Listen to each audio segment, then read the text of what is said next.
Hi, I'm Rick Tucci, author of Ideas to Action and host of the Ideas to Action video newsletter. Say, in this issue, we're unpacking the biggest barrier to change and practical ways to move from superficial employee engagement to real ownership and results. You know, we'd all be rich if we got paid every time someone says change is hard. Well, I'm here to suggest it doesn't have to be that way. In my experience, leaders in organizations are often trained to make change hard without even realizing it. How is that?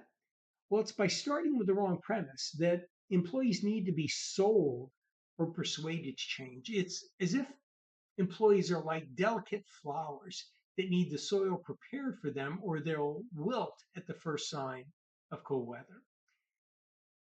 But after 36 years in the transformation business, I found the last thing employees need is more selling. What they want is more engagement, but not the kind that comes from top down town halls, surveys, or training. Those have their place, but not at the starting gate of change. What's really needed is ownership. Ownership happens when employees are invited to share their ideas before the train leaves the station, and then given the process and tools to act on those ideas. And why does it matter? Well, because organizations are prone to falling into what I call the psychological impasse to change. It happens when executives consistently underestimate the power of frontline wisdom and end up delegating the responsibility for change to managers down below, overloaded with other initiatives. And as a result, employees just simply grow cynical after being ignored too many times.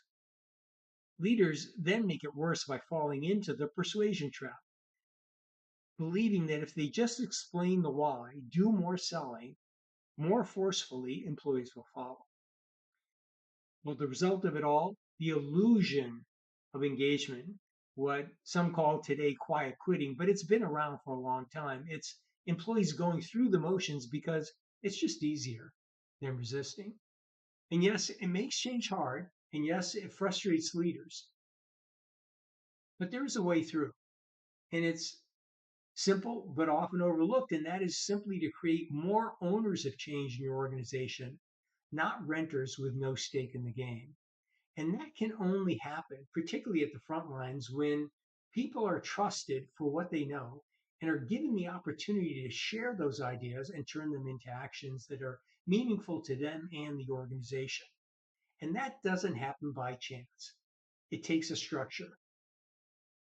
And of course, it's why we created the Ideas to Action process, the 60-day sprint that empowers frontline teams to move from ideas to results and do it fast. And for organizations that are ready to scale and move quickly, we built a digital platform to help launch and lead those teams at speed and scale. Well, the bottom line, when leaders make employees drivers instead of passengers of change, they don't just get better solutions. They unlock more energy, more creativity, and more commitment that truly transforms organizations. Well, thanks for tuning in. And as always, remember, the best consultants are already on your payroll.